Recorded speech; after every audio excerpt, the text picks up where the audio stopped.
Branscome with the Which Carolina podcast. I'm your host today, and I have a terrific guest on tap today, Brian Geisinger with ACCSports.com and also the BuzzBeat podcast.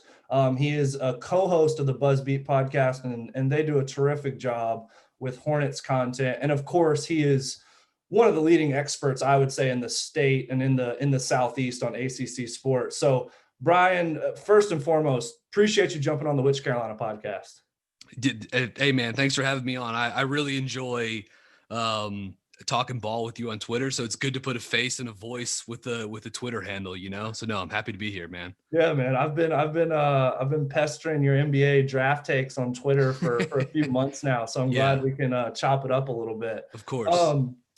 If you don't mind, maybe just kind of a brief intro on maybe kind of your path in sports media and how you got to where you are today. Yeah, I'll try to give you the abridged version, which was I was a senior, went to NC State for college, and halfway through my senior year, I was just getting ready to get out and just have like a normal, get a marketing job or PR job or whatever, and sort of had like a minor panic attack of just like, man, I've always wanted to work in sports, and I've never took sort of any steps to do it. And luckily I emailed around, I got hooked up with an internship through this radio show called the David Glenn Show, which used to be a statewide sports talk show in North Carolina. Their producer, Hayes Permar, brought me on as an intern. He in turn has become one of my good friends and a colleague of mine. He and I both do stuff with Sports Channel 8 together. And so, just like, the internship led to probably 3 or 4 part-time jobs that I was doing at the same time just to sort of keep the dream alive, and was mostly doing radio, then got into writing. And then, one thing sort of led to the other. I got hired full-time to be a staff writer at ACC Sports. And I mean, a lot of it just sort of came along with me saying, I don't know, 5 or 6 years ago, being like, I'm really going to go all in on basketball. Yep.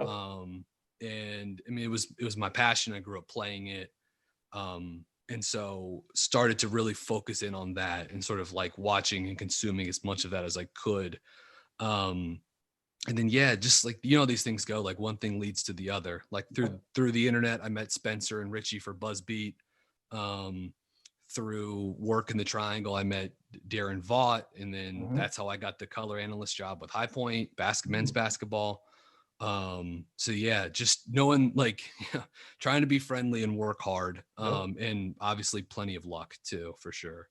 That's awesome, man. And I love the BuzzBeat pod. There's not a ton of just like Hornet centric content out there, so it's really nice to have somewhere to go to kind of get some of that Hornet specific content. And with the trajectory the team is on, maybe there'll be some more of that. And honestly, you guys are probably positioned pretty well to suck in some of the audience, I think, that the Hornets will finally potentially be drawing. That's we've been saying for you, because I've been with Richie and Spencer for about 3.5 years now, and there were some the team was just mediocre and pretty boring for big stretches of that. But we always thought, like, look, if there's a rebuild, we could really sort of be the voice of that.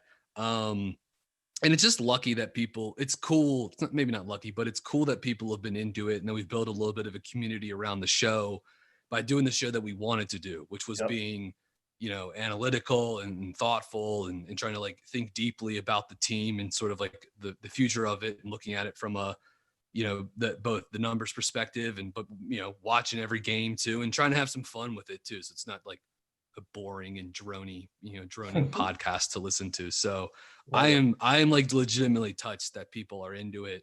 And again, that there is like a little bit of a community around the show. That's a testament to Spencer and to Richie, because Spencer is like, he's like one of the original voices of the Hornets online, and Richie is just like a master organizer and a very like smart, creative talent that comes up with a lot of the ideas that have helped grow the show. That's sweet, man. We definitely have a lot of Hornets overlap on this podcast as well, but wanted to bring you on today to kind of dive into some of the ACC basketball stuff. Look, obviously it's very early in the season, so it's hard to draw any concrete conclusions. These teams are going to be completely different teams in January and February than they are now. but I think there's enough to go ahead and start having the conversation. I wanted to start with Florida State. I mean, part of me just thinks like the conversation deserves to be started with Florida State at this point. And just to, I think, contextualize things for the listeners a little bit, Florida State won the ACC regular season last year. Their key departures were Patrick Williams and Devin Vassell, who were obviously lottery picks. I think you could make an argument that their most important departure was Trent Forrest, who was a senior and just a dynamic point guard. Key additions: Scotty Barnes, top rated recruit, Sardar Calhoun, top rated JUCO wing. And then you've just got kind of a bevy of guys who are in elevated roles now, from MJ Walker to Anthony Polite, Raekwon Gray. I mean, honestly, I could name about 3 or 4 other guys as well. Yeah. I think to lead into the questions and to start to get your thoughts, is it concrete that Florida State's just the returning favorite to win the league in your mind, or are they kind of in an upper echelon with a few other teams? How do you look at that? Yeah, I still think there's a little bit of a pack up at the top. And I love what I've seen from Louisville so far this season, before they had to put the program on pause. Knowing the league has a better backcourt than Louisville with David Johnson and Carly Jones. And I feel like teams like Duke and FSU would love to have one of those 2 point guards from Louisville, but that's just not the case. But yeah, back to FSU. I'm glad you brought up Trent Forrest as like a key departure. I love Trent. He was one of my favorite guys in the league. I think the last couple of years was probably my favorite guy in the league to talk to. Very smart and thoughtful guy that was more than willing and very patient to answer my dorky questions whenever I had the chance to talk to him. And like he called Devin Vassell like breaking out. Like I know like draft Twitter, we were all on Vassell, during his freshman year. But when I talked to Trent before the season last year, I asked him about Vassell, and he was like, "Yeah, the sky is the limit. This guy's a star." That's awesome. And then 1 year later, he was a lottery pick, so that was pretty cool. But as far as FSU goes, I'd have a couple concerns. Like, it's cool having Scotty Barnes play point guard, right? It's neat. He's not a point guard though. Like it's cool that they have a giant 6'9", 230-pound guy playing point guard. It's cool. That gets he's like Hamilton all riled up. It is. I mean, like totally, like it is. This is like Apex Leonard, right? Like he finally got a giant to play point guard for him. And, but like Barnes is like a power forward. He's a center, so I do sort of worry about like creation in the half court. That was already like a little bit of an issue for them a season ago. And that's when they had Trent Forrest. That's when they had Devin Vassell, like, maybe a little limited as a playmaker, but his pull-up shooting, that's gone now. So I do worry a little bit about that. And it's not just up to Barnes to like be the key playmaker. Like Raekwon Gray's back. Yep. One of the just a unique talent. 6'9", 270 pounds, has struggled with efficiency as far as turnovers and his shooting goes during his career, but has always been like a guy that shows up from like an event creation standpoint. Defense is like a good team defender, steals and blocks, and then a guy his size that could handle the ball some and make a pass. And yeah, they run some pick and roll with he and Malik Osborne. You get that little like 4-5 pick and roll, which is kind of a cool thing that they can do. And I think Gray's looked awesome so far this year. Like I think he looks. I don't know if he's slimmed down, but man, he just like looks explosive. He's the 2 games they've had, including the Indiana game, he's just flying around, making plays. So you're already hitting on one of my other questions. Yeah. Like, am I insane to think that he's potentially a draftable prospect? No, I think it's one of those things where like, I don't think he'll be drafted, but like, Is he a draftable prospect? Yeah. I think like, I agree with you. He seems to be moving a little bit better. He gets his hands on all kinds of deflections, to your point, on defense, and he's got a little bit more like vertical explosion when he drives, I think, than people, than maybe he gets credit for because of his build. But to your point, he's not super efficient, so maybe that's holding him back a little bit. If you started to see like his 3-point numbers creep up a little bit, maybe there's a better like base case for him as a prospect. But I'm glad that you're seeing that as well, because that's something I've been making notes on him. I'm like, am I crazy or is this guy pretty darn good? I think you and I, even a year ago, we could have had that conversation and been like, man, this guy's kind of interesting, right? Like Right. he's toolsy and he's huge. Like, yeah. So I mean, I love Raycron Gray, and I actually really like Sardar Calhoun. Like Hmm. during the pandemic, I had a chance to go through some of his JUCO tape and really liked what I saw. Like twitchy, he's like kind of like he's not skinny, like he's pretty well Yeah. built, but like man, like twitchy movement shooter. Yep. He wasn't great against Indiana, but you can just see like they need like he's a great component for them on the wing, just so it does. MJ Walker's not the only guy that can sort of like bob around and make shots off the catch or off the dribble, and like it. I love Anthony Polite. I mean, I know he's a little limited offensively, but what a freak point of attack defender. Yep. You love when obviously it feels like so many really like elite point of attack defenders, they're smaller, with Hmm. a guy like Polite, like he's 6'4", 6'5", and long, and he can really get into stance and slide and move and be physical right at the crest of that defense. So I don't see Florida State as the favorite in the league, but it would certainly not surprise me. Like I love this team. I Yep. love the coaching staff. I think there's the FSU with Stan Jones and Carlton Young on the bench. It's a great staff along with Leonard Hamilton. They're enormous. They're going to block a ton of shots. They're back to switching 1 through 5 again, like they did last season. And they're not going to do that. I mean, it depends on some of the young big guys. They're not going to switch 1 through 5, but yeah, certainly when they play Osborne and Their Gray core. and they even let Koprivica switch. They did last Hmm. season too. But I do think it's going to be one thing I will keep an eye on. We saw Indiana really attack this late down the stretch of that Big Ten Challenge game the other night, where pick and roll, get the switch with Trace Jackson Davis and have Yep. him just sort of like old school power forward style roll to the paint and then try to like score on the mismatch. And obviously Scotty Barnes he's gonna win some of those sort of Yeah. like post switches, but FSU's switch game 1 through 5 last season was so good because Trent Forrest was an absolute monster That's right. at the point guard position, just like a grizzled veteran defender. And like Devin Vassell was the top team defender in the country. Maybe Tyler Bay at Colorado, who was amazing too. But Vassell just took so much stuff away as a weak side helper. Like Yep. try throwing a post entry pass over the top. Not Try happening. to throw the ball into the switch, like Right. when Devin's flying around on the weak side over there. And we haven't even, I mean, you touched on Pat Williams too, but like, it's just crazy. Their personnel last season was insane. Insane. Yeah. It's completely insane. But I love this team. It would not surprise me to see them win the league. Yeah, I had UVA as the favorite before the season, and they've looked a little creaky here Yep. and there. But I'm trying not to overreact to So early. a little bit of a smaller sample amidst a really bizarre season. And now their team activities are paused too, unfortunately.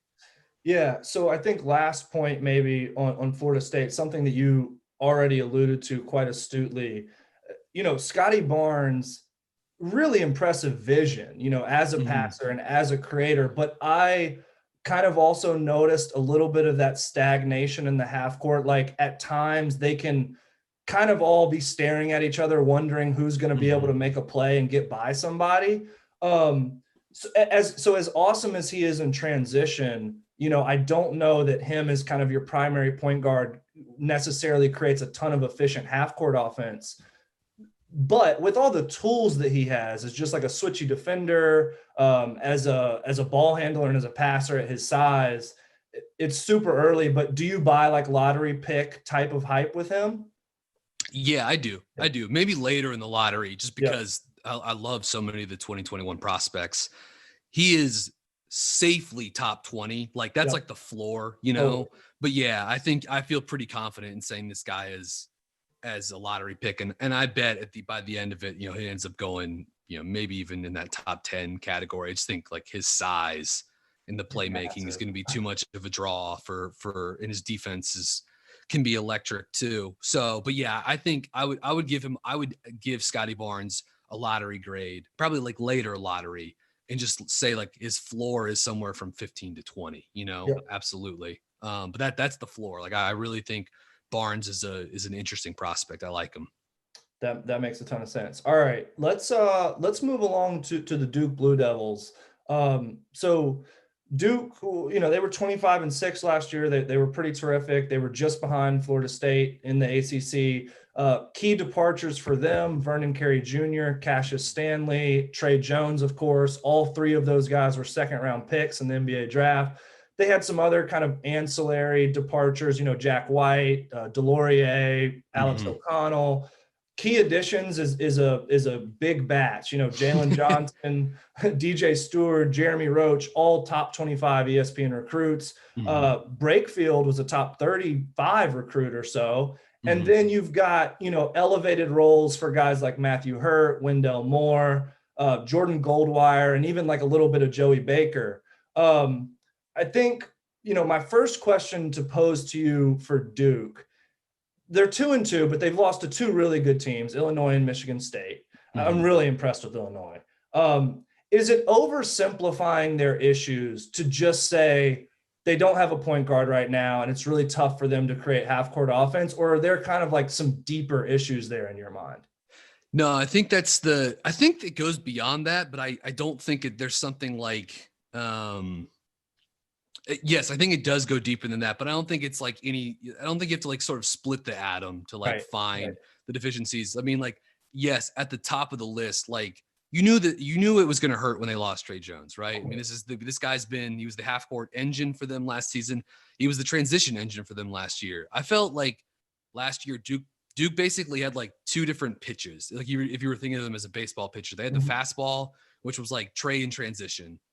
It's just Trey weaving around. He's a great transition playmaker, great transition passer, hit ahead passers, him driving diagonally and pitching it back to Stanley for a dunk or Wendell Moore for a finish or whatever. And then in the half court, it was Trey pick and roll Mhm. and Trey to Vernon Carey Jr. post ups. And so, yeah, I think Jeremy Roach has actually shown some flashes this year, but he's Yeah. not ready to be like a half court engine. And then I want to circle back to that in a second because I also want to mention too. I think they're really missing having like a true back to the basket bully. Mhm. The last 4 years we've seen Wendell Carter Jr., Marvin Bagley, Right. Zion, Vernon Carey, and even if you want to the year prior, not like Emil Jefferson's like a monster, but he was a By his post senior year, though, he was. somewhat of a post threat for them on that 16-17 team that also posted up Tatum a fair amount too. Yep. So, but like those guys, this team doesn't have those guys, and they're using Hurt as an interior offensive piece. And he's had a great, like Matt Hurt's been awesome to start this season. Like he's had, I think, a really good offensive year so far. And they're using him to switch on a lot of pick and roll. And like Matt Hurt's out there sliding against opposing point guards, which is sort of not like he's like, I don't project him to be like a great switch defender, but like he competes. He moves his feet and stuff. He tries. I don't know if it's the best defensive strategy for Duke, but I get why they're trying to like switch 1 through 5 with a young team when they're playing Hurt at 5. And I get why they would want to play him at 5. And that gets back to the thing I wanted to circle back on, which is like they were clearly going to rely on guys like Wendell without Trey and with, a freshman like Jeremy Roach coming in. They were clearly going to rely on other guys to provide some playmaking. Mhm. So Jalen Johnson, obvious candidate for that, right? Yep. Wendell Moore Jr., obvious candidate for that because he played some point guard for Duke last season when Trey was hurt. Right. And also just like had secondary playmaking possessions as well for the Blue Devils.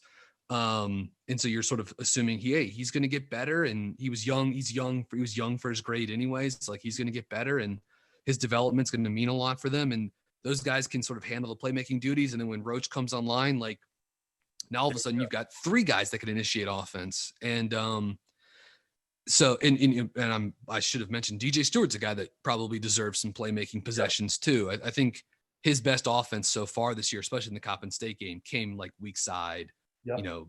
catch and goes on closeout attacks. But he's a physical with the basketball. I just don't think his awareness and decision making has been very good outside of the Coppin State game, unfortunately. But he's very talented. I think it's a little bit of an issue though, where we've seen now with these 2 losses you just highlighted, Michigan State, Illinois, both of those teams for stretches of the game were able to put their center on Jalen Johnson in the half court. Mm. and he couldn't drive them. Michigan State put Marcus Bingham on him. Illinois put Kofi Coburn on him. And Jalen sort of settled for bad jump shots, can like pull up contested twos earlier in the shot clock. And that's a problem, like for Jalen, probably as a prospect, Right. I mean, like he's a very talented prospect and a very gifted athlete. It's just, he needs time to sort of like load up to get to his vertical game. And that's why he's so dynamic in transition. But in the half court, if he can't like laterally get around these bigger guys that are sagging off of him, he can't punish them with the shot right now. And it's harder for him to play up. Like you can't just, Zion Williamson like spring up and just play above everyone. And he's not giving them like a post up, interior threat either. So I think Johnson's been like pretty good this year in some ways, but his inability to sort of like ignite the half court is a problem. And Wendell Moore Jr., like I kind of feel bad. Like it's been brutal so far this year. 6 of 21 on 2-point attempts, including 1 of 11 on long twos for Wendell Moore Jr. I don't believe he's made 1 of 9 on threes too. Right. Like, I mean, the jump shot is just like no confidence, something like that.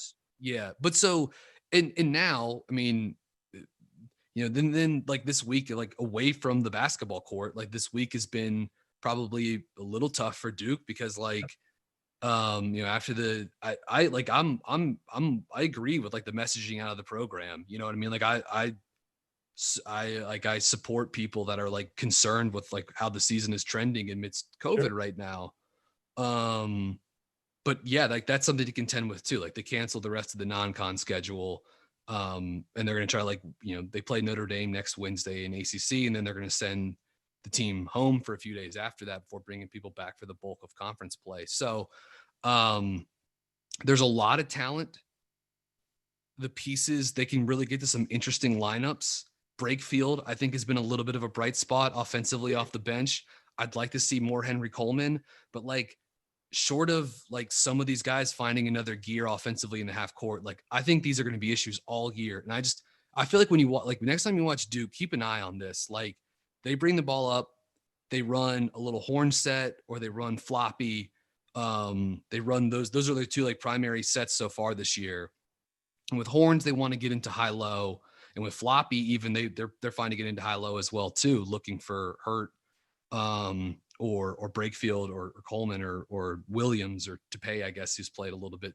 But those possessions, it's like one pass, one action of the set, and then boom, it stops. And then it turns into a spot up crap show after that, And I just don't know how I don't know if there's a fix for that on the roster, unfortunately.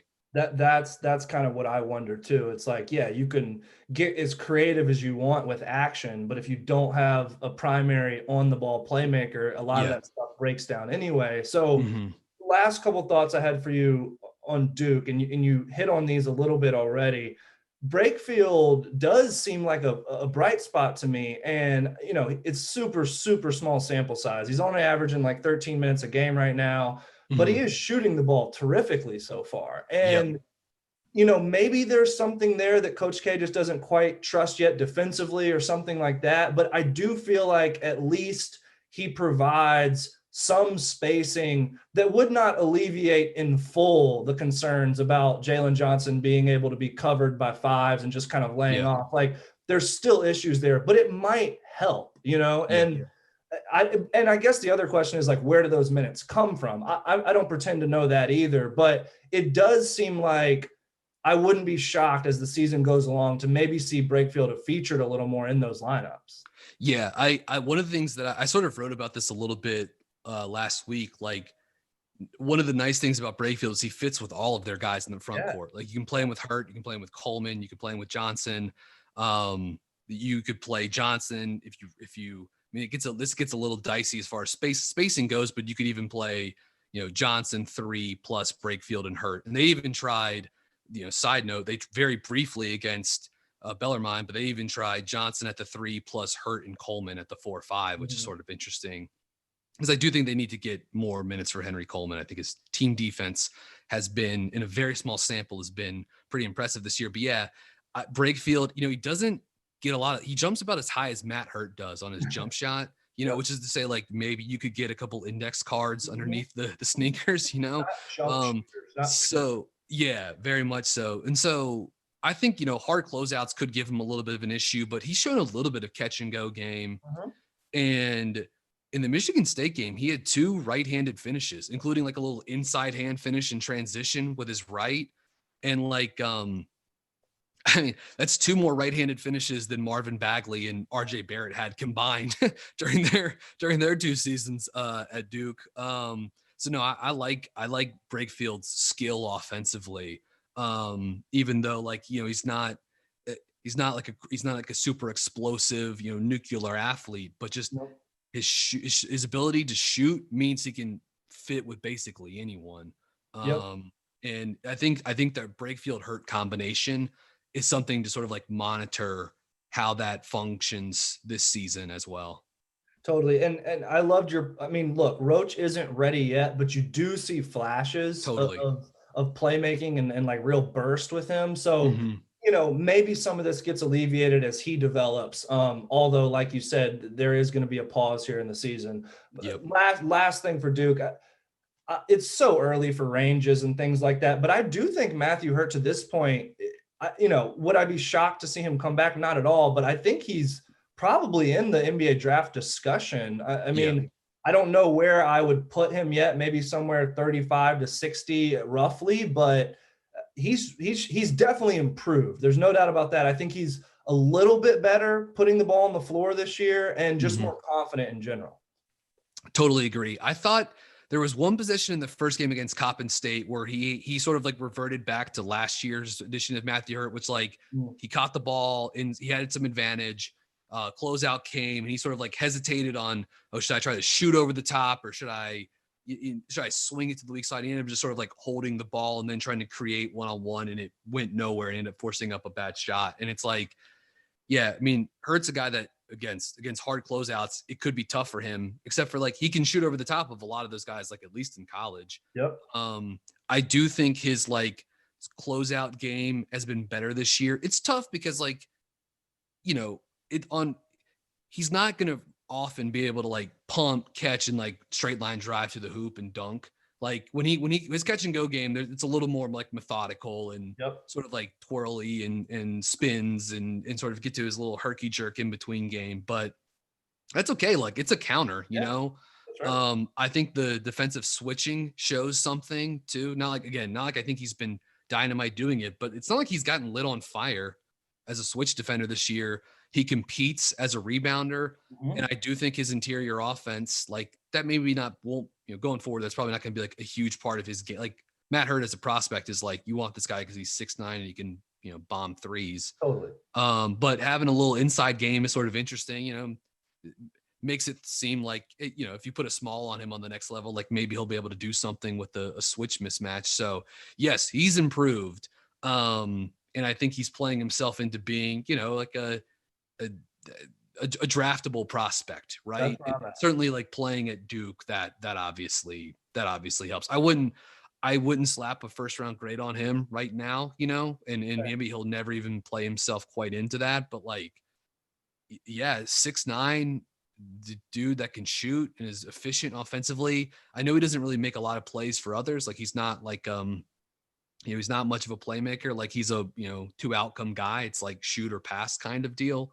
And not even like a pass to like set up a layup, it's pass just to keep it popping around the perimeter. But yeah, I think Hurt's been awesome this year so far. I think his offense has been special and he showed the ability to score from all. I like to break the half court down in 4 levels as opposed to 3, but if you want to say 3 or 4, however many levels you want to break it down, rim, mid range, 3 floater area, like he's scoring from all of those places with some efficiency. Yep, absolutely. All right, that was terrific stuff on Duke. Last team that I just want to dive into a little bit before we let you go is UNC. So UNC is obviously, they're coming off one of their roughest years in decades.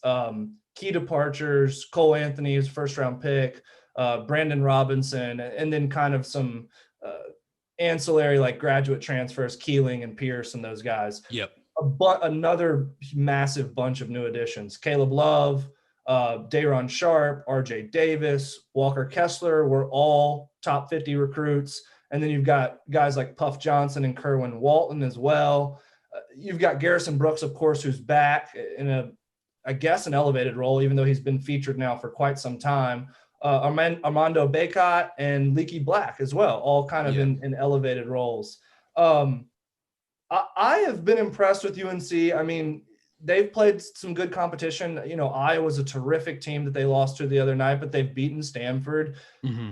I think the first thing I wanted your thoughts on, you know, Caleb Love has really struggled. I really like just kind of like his overall moxie and competitiveness. I enjoy that part of him, which keeps me optimistic on like his ability to turn things around. But he can't make a shot. And he even struggles decision-making sometimes, shot selection at time. Is that something you've noticed too? Do you see a path for him to get better? I mean, he obviously was a pretty highly touted recruit. And sometimes we put unfair expectations on these players. Like, he's still a freshman and he's going to need time to develop. But obviously, I think that's got to be one of the main kind of storylines for them so far. Totally. And like, you know, it's important to remember that, like, if you were to stretch out over the course of a full, like, you know, 30, 35 game, 40 game season, whatever, like let's like remove COVID from the equation here. Just like Caleb Love's a freshman at UNC, like he was probably going to have a 4-game stretch at some point where he shot, you know, 35%, right? Over this 4 game. Maybe it just happens to be this, like, it's this first 4 games, you know, against pretty good competition, actually. So like, I'm not out on Caleb Love. And I think even when he's had some bad decision making, I think some of his transition passing, it's like even when he's forced it, it's like he's still seeing something there. Yep. I kind of like that. I thought he got going a little bit in the Stanford game because they got him 2 catch and shoot threes off pin downs. And I thought that was great. And like something I'd like to see more of, like more Caleb Love to like try to boost his confidence. Like, look, UNC's offense isn't like the best at generating like open catch and shoot threes, but like go watch Cam Johnson tape from a couple of years ago. Like they have stuff in the half court, like some of their, you know, their box set actions that go into elevator door screens, the slice with the pin off of that. Like, you can get Caleb Love looks in those sets. So that's something I'd like to see a little bit more of. You know, it'd be great to be able to see more spread pick and roll with Caleb Love too. But unfortunately, man, like, you're just not going to see it this year. Like, it just doesn't. UNC doesn't run a lot of spread pick and roll, like, in general, and they don't really have the personnel to do it, even if they wanted to. And we can touch on that more in a second, because I want to say this about Love. Like, the one bigger concern I have with him is like, he just doesn't look that bursty. Yeah. He's like similar to Cole last season. Like, he's not creating separation, and these drives into the lane are creating a lot of sort of like flailing, contested twos from just horribly inefficient regions of the half court. And 4 of 23 on threes, 17%, 8 of 23 on long twos, 35%, and 6 of 18 at the rim, so 33%. So I mean, and he's 24.5% turnover rate. So like, again, I think a lot of that can be attributed to some of the decision making, and then also his inability to sort of like separate in the paint. Think about when Kobe White was there 2 seasons ago. Like, not like White has like, you know, the most like explosive first step, but he's so slippery in his ability to split ball screens. And I do think that he benefited though from a UNC team that had Cam Johnson, you know, best movement shooter in the country that year, and also had Luke May. And Luke May didn't shoot great from deep that season, but he could at least credibly stretch the court. And like, UNC doesn't have that this year. UNC had so many offensive challenges last year, and a lot of it was because the personnel wasn't great. They had to play Brooks and Bacot together, and then their wings were mostly non-shooters. Leaky Black, Andrew Platek. You know, Keeling got it going during like the back half of the year. Brandon Robinson was solid. And so that was sort of a red flag for me, was that last season's team shot the ball so poorly and had so little wing shooting and that caused issues for them in the secondary game and in the half court. Well, guess what? Brandon Robinson left. Cole Anthony left. Christian Keeling left. Those were the 3 best shooters on that team. And so I was pretty worried in the offseason because it was like barring some sort of like unforeseen development. I think Playtech has shot the ball pretty well so far this year, but like, he's lower volume. He's not like a true, floor spacer, and he'll make some shots, I guess, for them. And he does some other stuff too. So he kind of helps them, but it's like, man, if you're relying on Playtech to give you like floor spacing, you got a little bit of a problem. And like, they're always going to play 2 big guys. And that has issues that cramp UNC's half court spacing, cramp the secondary spacing. And so I think Caleb Love is dealing with some of those same issues that Cole Anthony had a year ago. So not just that, he himself is struggling to separate, but it's also like he's just seeing a lot of guys in the lane, and that's tough too. And there's some structural things there, and there's some individual flaws, but it's also a bigger picture type thing. Yeah, totally. And I wrote about this in the offseason too. Once Baycott and Brooks said, they both said pretty early they were coming back, but it was like, okay, so UNC's bringing in Day'Ron Sharpe. They're bringing in Walker Kessler. They've got Brooks. They have Baycott. Part of me kind of wishes they be able to play Leaky Black at the 4. Like, he might be a college 4, but there's just no way to access those minutes, in part because if you're looking at it this way, you're like, okay, UNC, they're going to play 2 traditional bigs 99.9% of the minutes of the season. That's what they're going to, that's what Roy wants to do. That's what they're going to do. And it's just, you can't take those 80 minutes per game between the 4 and the 5 and just say 20 to Baycott, 20 to Brooks, 20 to Sharpe, 20 to Kessler. Like, it doesn't work like that. Right.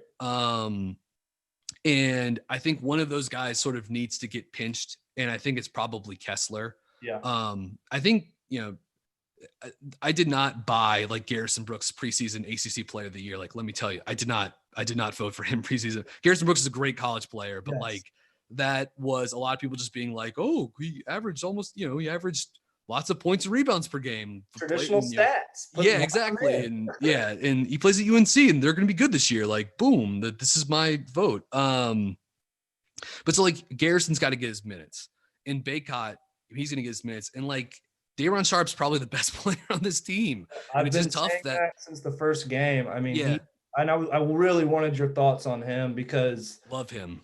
Oh my God. I mean, love him. The most pleasantly surprising part of his game, and I think we even might have exchanged a little bit of this on Twitter. I mean, as a passer, he's advanced. Like, and I think that shows even more because of how much high-low you see in Carolina, and obviously how much he gets to catch the ball like on the reverse and their secondary break offense. But I mean, between his passing and rim protection, I think he's their best NBA prospect right now, and he might just be straight up their best player. Yeah, I agree. Right now, yes and yes. And it's a problem then that he played 16 minutes against Texas and 14 minutes against Iowa.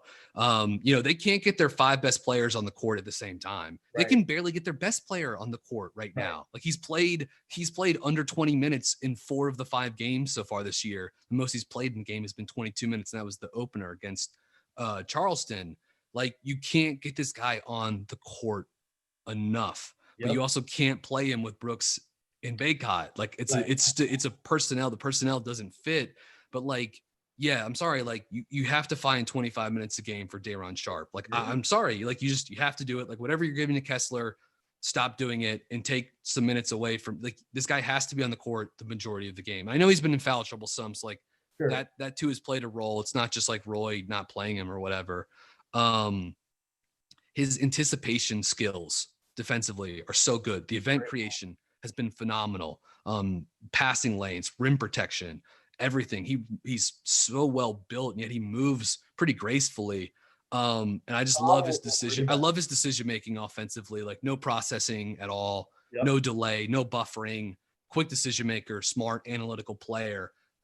He's one of the best center prospects in this draft. I mean, everyone's, Mobley is obviously the class. Sure. But beyond that, like, could Sharpe be the second best college center prospect this season? Like, I don't think that's inconceivable.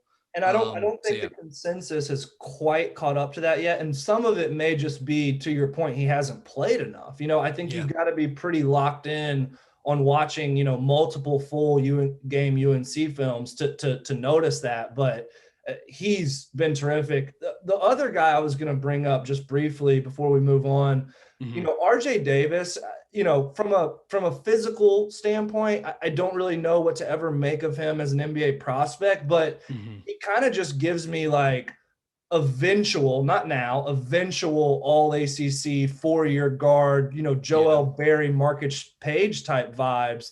He just seems a more college ready guard right now, although, there just may not be a huge top end ceiling there. I think yeah. he's going to be terrific for Roy for a while.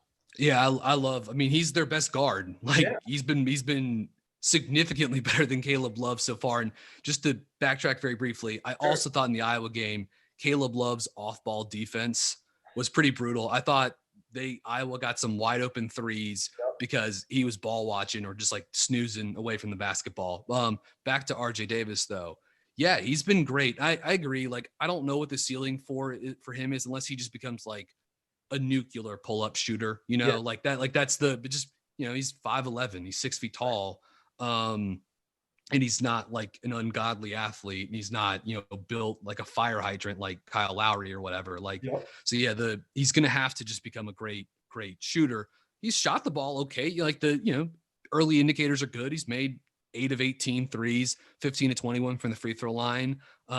Less good from the mid range, but I think he's been like I've really liked RJ Davis so far.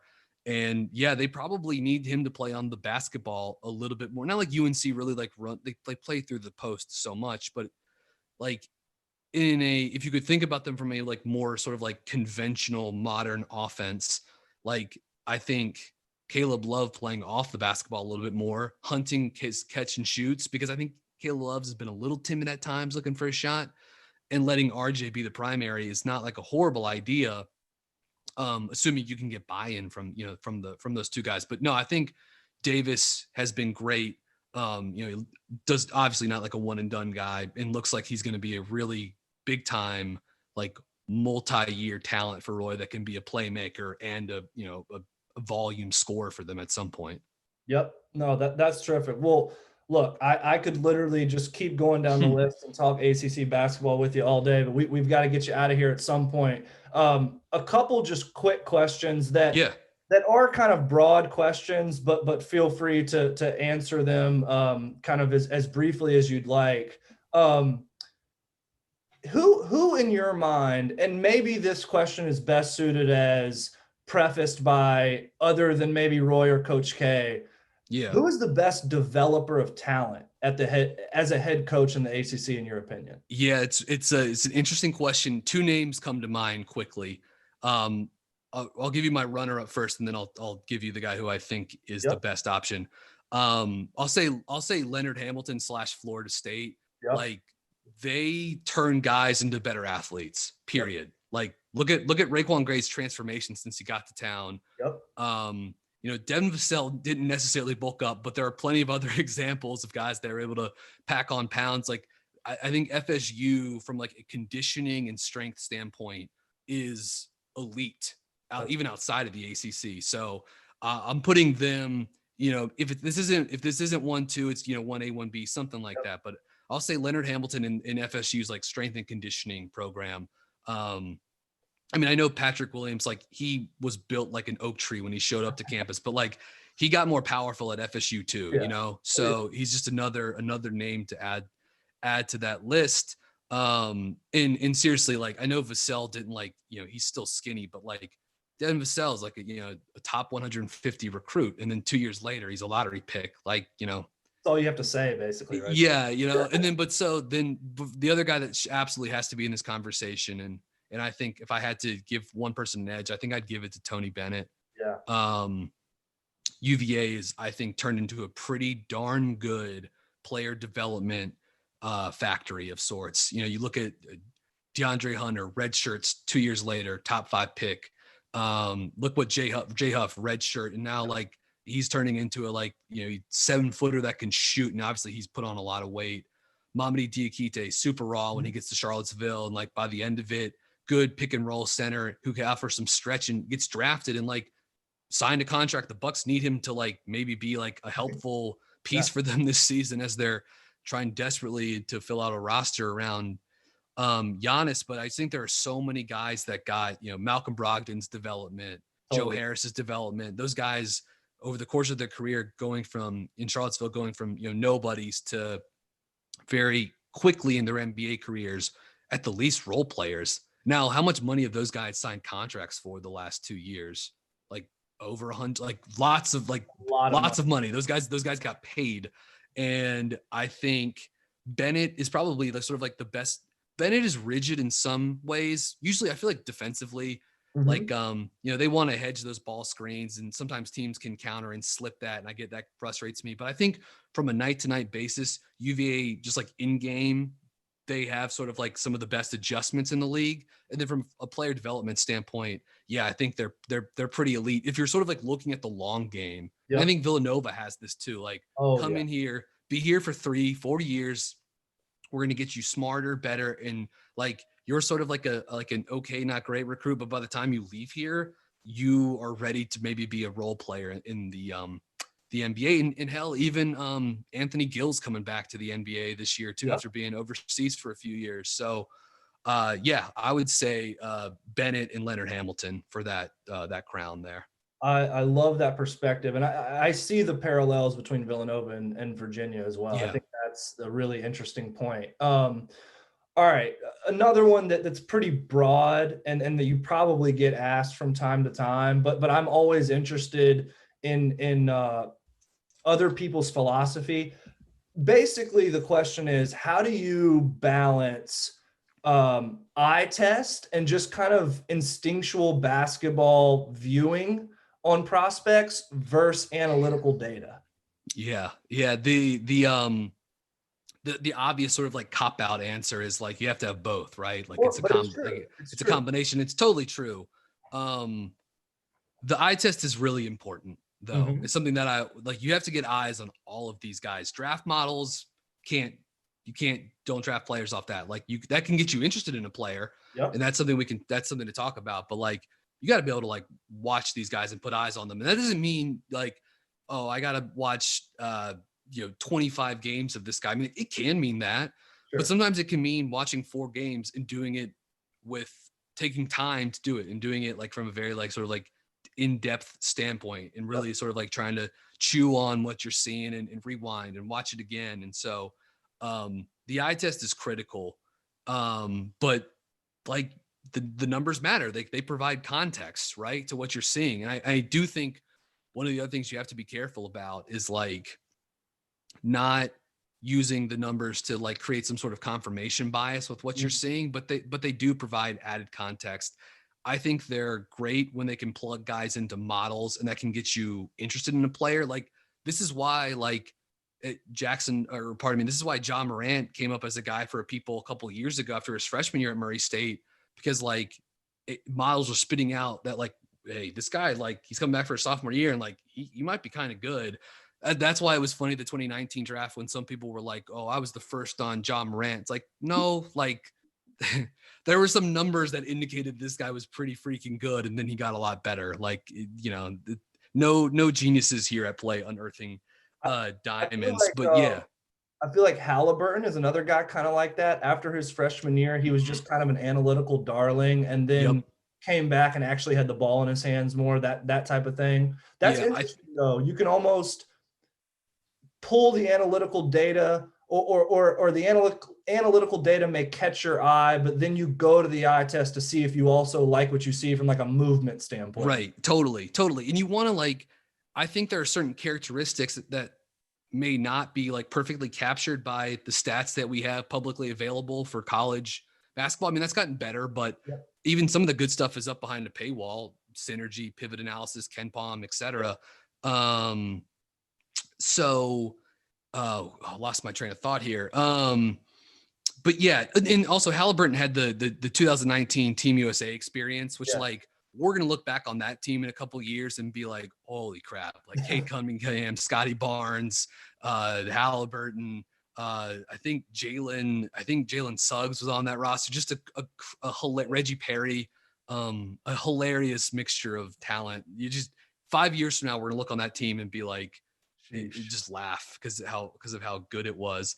And so yeah, it's important to keep up with the numbers. They can cue you into certain things, but I also think, and this is what I wanted to mention a few minutes ago, there are certain things that the numbers don't do a perfect job capturing. You know, who's a good team defender? Obviously, you can see some of that with the stocks numbers, but who's a good point of attack defender? You want to draft smart players, and like that stuff that, yes, you can find some evidence of that in the numbers, but you got to be able to watch in these games too. And I think it like there's almost like an in-between game too of like it's important to like chew on this stuff too. Like step away from the spreadsheet, step away from synergy, step away from the film.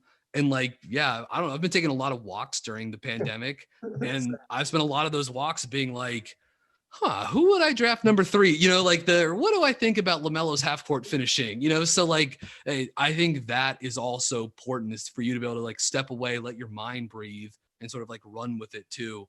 And not just be constantly like watching film, looking at, you know, synergy and, you know, liking tweets on Twitter, you know what I mean? Like posting clips and stuff like it's not a bad idea to sort of like step away and breathe. I think that helps give a little bit more perspective from like a macro level as well. Take a break and let it wash over you a little bit. Yeah, exactly. And if you're junkies like us, yeah, your mind's just gonna wander. Like you don't ever get away from it, you know. Like it's always there, but it's nice if it can be a little more like less present to the front of your mind. Yeah, I think you know, my girlfriend has mentioned I might have been talking about Tyrese Halliburton's steal rate. Yep. It's a sickness, man. It is, you know, but it's not if I'm going to be poisoned, this is not a bad way to go, at least. Right. Well, Brian, man, I can't thank you enough again for joining us today. I think this has been a really terrific and informative episode for the Which Carolina listeners. Maybe we can have you back to talk some Charlotte Hornets at some point. Definitely. And just give the listeners kind of where they can find your written content, where they can find you online, all that good stuff. Yeah, you can find me on Twitter at bgeis_bird, BGEIS_bird on Twitter. Buzzbeat podcast on Twitter at BuzzbeatPod. You can find that on iTunes, Spotify, anywhere you get your podcast. At Sports Channel 8, I co-host the Sports Channel 8 radio show here on 99.9 The Fan in Raleigh. And then that's also at Sports Channel 8 on Twitter. And then, you know, if you want to read some sort of like deeper, longer form pieces, ACCsports.com, the ACC analytics page is where I'll be doing. I'm trying to do, you know, 1 to 2 of these bigger pieces a week, sort of focusing on a team, X's and O's, prospects, that sort of basketball junkie lifeblood content, but that's all at ACCsports.com. And if you're a fan of Big South basketball, I will be doing color commentary on ESPN Plus for the High Point Panthers home games this season. You know, provided we have provided we have a full season and stuff too. So those are all good places to find my stuff. That is excellent, man. And obviously we've got a good many basketball junkies who listen to this show. So I can't recommend all that content enough. You will absolutely learn something anytime you read something of Brian's or listen to him. So thanks again. And this has been the Which Carolina podcast. Have a great day, everybody.